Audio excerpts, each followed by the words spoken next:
Coucou tout le monde, on se retrouve dans une nouvelle vidéo. Aujourd'hui, on va parler de la solitude.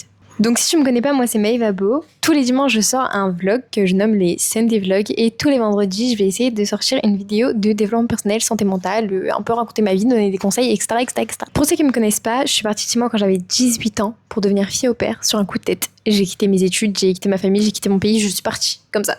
Le mercredi, j'ai pris mon billet. Le mercredi, je savais que j'allais partir. Le mercredi, je suis partie le dimanche. Vraiment sur un coup de tête. J'ai adoré mes études, là n'était pas le problème, juste je me voyais pas devenir psychologue ou faire de la psychologie toute ma vie ou autre. J'adorais le sujet, mais j'avais pas de projet d'avenir avec ces études. Donc j'ai pété les plombs. Puis j'avais tout simplement l'impression vraiment de rater quelque chose, d'être une personne que je n'étais pas. Alors je me suis inscrite sur Upper World et j'ai tout simplement réalisé le rêve de la petite Maëva que j'étais en attendant de me trouver réellement. Je suis devenue fille au père en Suisse d'un petit bébé adorable. Et je pourrais vous dire que c'est la meilleure expérience de ma vie. Mais on n'est pas là pour parler de ça, ok ? On est là pour parler de ce que ce voyage m'a apporté et ce que la solitude durant ce voyage m'a apporté finalement.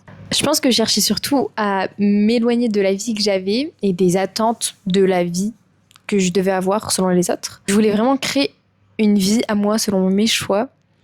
Et c'est ce que je recherchais. Mais je pense que j'ai trouvé beaucoup plus parce que je me suis trouvée moi-même et j'ai appris à aimer ma propre présence. Et je pense que c'est la meilleure chose all time à avoir. J'ai appris énormément de choses là-bas, mais je pense que la chose la plus importante que je vais résumer en une phrase, ok, c'est que la solitude, c'est pas un vide, c'est pas forcément quelque chose à fuir. Je dirais même que c'est plutôt un lieu de rencontre avec soi-même.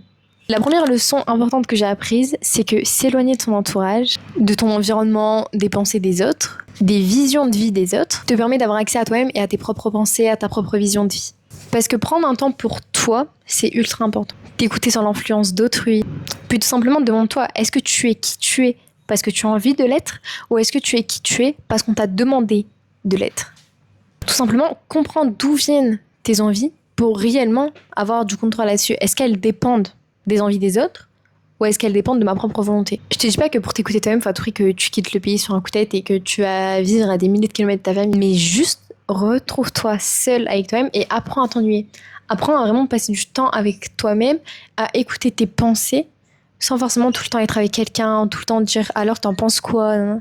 Bref, peut-être que oui, tout quitter d'un seul coup, ça a grandement changé ma vision de voir les choses, mais il faut savoir quand même qu'une fois par semaine, je me retrouvais au lac Léman, seule, sans musique, sans distraction, sans téléphone, sans rien, juste moi et mes pensées. J'admirais le paysage, j'étais là en mode waouh, mais sinon vraiment juste je pensais à moi, à mon avenir, à qui est-ce que je voulais être, à qui est-ce que je voulais devenir, et puis juste moi et moi quoi.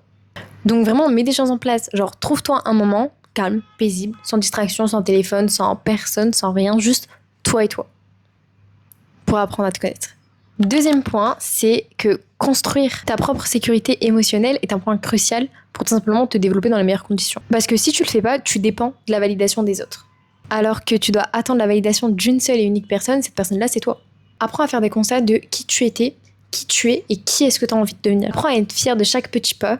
Apprends tout simplement à te dire waouh, c'est fou ce que j'ai fait quand même. Genre juste sois fier. Sois fier.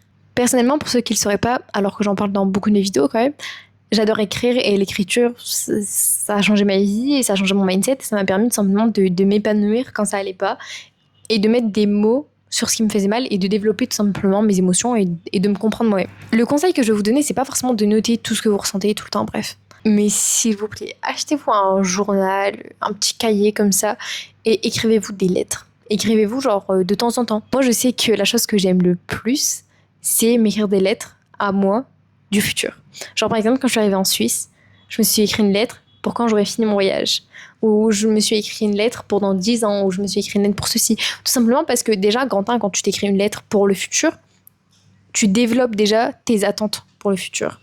Et au pire, tu peux aussi écrire à la personne du passé pour lui dire au revoir ou pour lui dire qu'aujourd'hui ça va mieux ou enfin pour je sais pas, mais vraiment écris-toi à toi-même parce que encore une fois, mais la personne la plus importante à qui tu dois parler ou autre, c'est toi.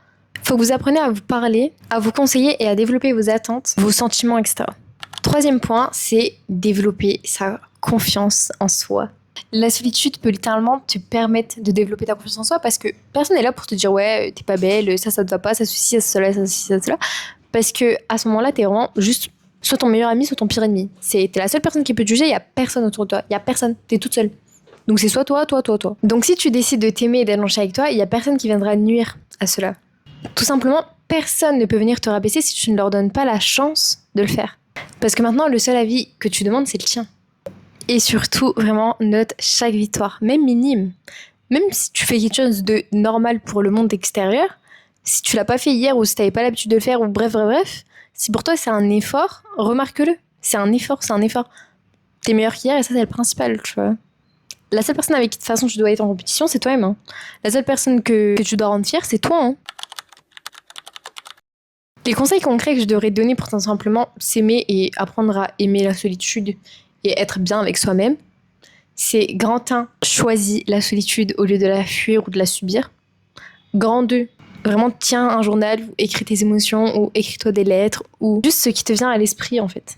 Mais vraiment apprends à te connaître. Grand 3, apprends à faire des choses seule, sans distraction, genre va faire du shopping tout seul, va boire un café toute seule, va faire des trucs tout seul, ok. 4e conseil, qui reglobe un peu tout, pratique quelque chose qui te recentre, genre le sport, l'écriture, le dessin, le yoga, peu importe. 5e conseil, comme je viens de le dire, célèbre les petits progrès, note chaque victoire. C'est pour toi, c'est une victoire, sans débat. Pour conclure, je tiens à rappeler que la solitude, c'est pas une punition, vraiment c'est une opportunité, ok? Parce que c'est vraiment là où on apprend à se suffire à soi-même et au final, c'est un peu le début de la liberté. Merci d'avoir regardé cette vidéo. Si tu as aimé, n'hésite pas à liker, commenter, partager, abonne-toi pour ne rien rater surtout. Ici, on parle de développement personnel, de voyage. Je te poste des vlogs de temps en temps, de santé mentale. Je te sors à peu près 2 vidéos par semaine. Donc voilà. Bisous!